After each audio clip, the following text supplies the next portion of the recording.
Hello everyone, मैं Beena assistant professor of economics government college Behror economics की इस क्लास में आपका हार्दिक स्वागत करती हूँ। इकोनॉमिक्स या अर्थशास्त्र एक बहुत ही महत्वपूर्ण सब्जेक्ट है क्योंकि अर्थशास्त्र वर्तमान समय की मांग है।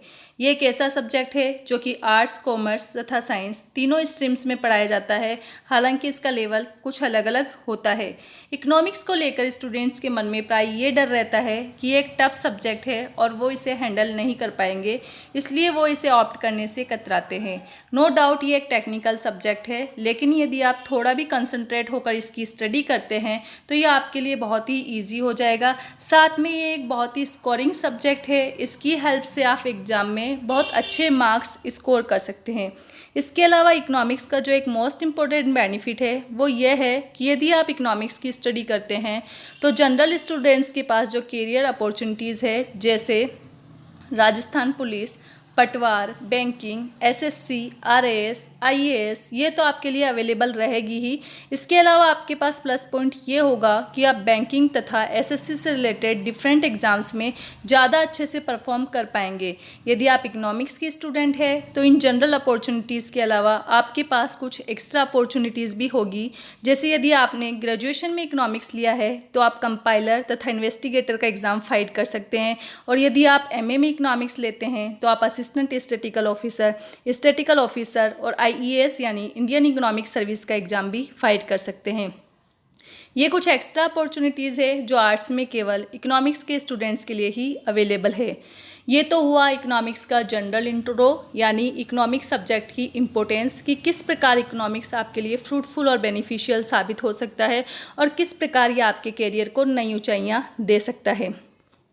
आगे इस वीडियो में हम राजऋषि भर्तृहरि मत्स्य यूनिवर्सिटी अलवर द्वारा बीए पार्ट 2 के लिए जो सिलेबस तथा एनुअल एग्जामिनेशन पैटर्न सेट किया गया है उसके बारे में डिस्कस करेंगे। देखिए, जब भी हम किसी एग्ज़ाम की प्रिपरेशन करते हैं तो सबसे पहले हमारे लिए ज़रूरी हो जाता है कि हम उस एग्ज़ाम के सिलेबस तथा एग्जामिनेशन स्कीम को जान लें, अर्थात एग्ज़ाम में क्या पूछा जाएगा और किस प्रकार से पूछा जाएगा, ताकि हम राइट डायरेक्शन में उसकी प्रिपरेशन करके एग्ज़ाम में अच्छे से परफॉर्म कर सकें। तो यहाँ हम आपके लिए सेकंड ईयर में जो पेपर्स डिसाइड किए गए हैं आरआरबीएमयू अलवर द्वारा तथा उसका जो एग्जामिनेशन पैटर्न है उसके बारे में डिस्कस कर लेते हैं। तो देखिए, बीए पार्ट 2 में आपको 3 पेपर स्टडी करने होंगे। इसमें से 2 पेपर आपके थियोरी से रिलेटेड है और एक पेपर आपका प्रैक्टिकल होगा। थियोरी पेपर में फर्स्ट पेपर है आपका इंट्रोडक्टरी माइक्रो इकोनॉमिक थ्योरी, यानी प्रारंभिक व्यष्टि आर्थिक सिद्धांत। ये पेपर आपके लिए कंपलसरी होगा, इसकी स्टडी आपको करनी ही होगी। जो पेपर सेकंड है आपका वो है elements of statics and mathematics, सांख्यिकी एवं गणित के मूल तत्व। इसमें आपके पास 2 ऑप्शन है, या तो आप इस पेपर को स्टडी कर सकते हैं या फिर आपके पास दूसरा ऑप्शन है कि आप इंडियन इकोनॉमिक थॉट यानी भारतीय आर्थिक विचार की भी स्टडी कर सकते हैं। पेपर फर्स्ट आपका 75 मार्क्स का होगा, इसी प्रकार से पेपर सेकंड भी आपका 75 मार्क्स का होगा। तो दोनों थियोरेटिकल पेपर मिला के आपके हो गए टोटल 150 मार्क्स के, और जो पेपर थर्ड है आपका प्रैक्टिकल वो है आपका 50 मार्क्स का। तो ओवरऑल इकोनॉमिक्स का पेपर आपका हो गया है 200 मार्क्स का। यहाँ एक पॉइंट जो आपके लिए ध्यान रखने लायक है वो ये है कि आपको थियोरी और प्रैक्टिकल एग्जामिनेशंस में सेपरेटली पास होना है, यानी आपको थियोरी पेपर और प्रैक्टिकल पेपर अलग अलग पास करना होगा। यदि आप थियोरी में पास हो जाते हैं लेकिन प्रैक्टिकल आपका क्लियर नहीं हो पाता तो भी आप क्वालिफाई नहीं हैं। इसी प्रकार से यदि आप प्रैक्टिकल क्लियर कर लेते हैं लेकिन थियोरी आपका क्लियर नहीं हो पाता है तो भी आप क्वालिफाई नहीं होंगे। नेक्स्ट हम जो आपके 2 थियोरी पेपर्स है उनका एग्जामिनेशन पैटर्न क्या रहेगा वो देख लेते हैं। तो देखिए, जो आपका एग्जामिनेशन पेपर होगा उसके 2 पार्ट होंगे, पार्ट 1 और पार्ट 2। पार्ट 1 में आपसे 12 शॉर्ट आंसर टाइप क्वेश्चंस पूछे जाएंगे। इसमें से 2 क्वेश्चंस आप स्किप कर सकते हैं, 10 क्वेश्चंस करना आपके लिए कंपलसरी होगा और इनकी वर्ड लिमिट होगी 75 वर्ड्स, और यहाँ प्रत्येक क्वेश्चन कैरी करेगा आपका 3 मार्क्स। तो इस प्रकार से पार्ट 1 ओवरऑल आपका कवर करेगा टोटल 30 मार्क्स को। इसी तरीके से पार्ट 2 में आपसे 6 ऐसे टाइप क्वेश्चंस पूछे जाएंगे। ये 6 क्वेश्चंस 3 सेक्शंस जो आपके होंगे उनसे 2-2 क्वेश्चन सेलेक्ट करते हुए पूछे जाएंगे। देखिए आपका ओवरऑल सिलेबस 3 सेक्शंस में डिवाइड होगा जो हम आगे डिस्कस करेंगे। तो आपको प्रत्येक सेक्शन से एक एक क्वेश्चन सेलेक्ट करते हुए यहाँ पर टोटल 3 क्वेश्चंस अटेंड करने हैं और यहाँ प्रत्येक क्वेश्चन होगा 15 मार्क्स का और इस प्रकार से पार्ट 2 ओवरऑल कवर करेगा आपके टोटल 45 मार्क्स। तो जो थियरी पेपर आपके हैं वो होंगे पर पेपर 75 मार्क्स के और इनका टाइम ड्यूरेशन होगा 3 आवर्स। नेक्स्ट हम देख लेते हैं कि जो आपका पेपर 1 है उसका सिलेबस क्या है। आपका पेपर 1 है इंट्रोडक्टरी माइक्रो इकोनॉमिक थ्योरी। तो ये पेपर आपका 3 सेक्शंस में डिवाइड होगा, सेक्शन ए, सेक्शन बी और सेक्शन सी। सेक्शन ए में जो टॉपिक्स हमें स्टडी करने हैं उन्हें हम मेनली 4 पार्ट्स में डिवाइड कर लेते हैं। फर्स्ट है economic theory, nature and technique. इसमें हम इकोनॉमिक्स क्या है, डिफरेंट इकोनॉमिक्स ने इकोनॉमिक्स को किस तरीके से डिफाइन किया है, इकोनॉमिक्स की डिफरेंट ब्रांचेज क्या है, micro economics, macro economics, static, dynamic and comparative static analysis क्या है, पॉजिटिव एंड नॉर्मेटिव एनालिसिस क्या है, इसकी स्टडी करेंगे।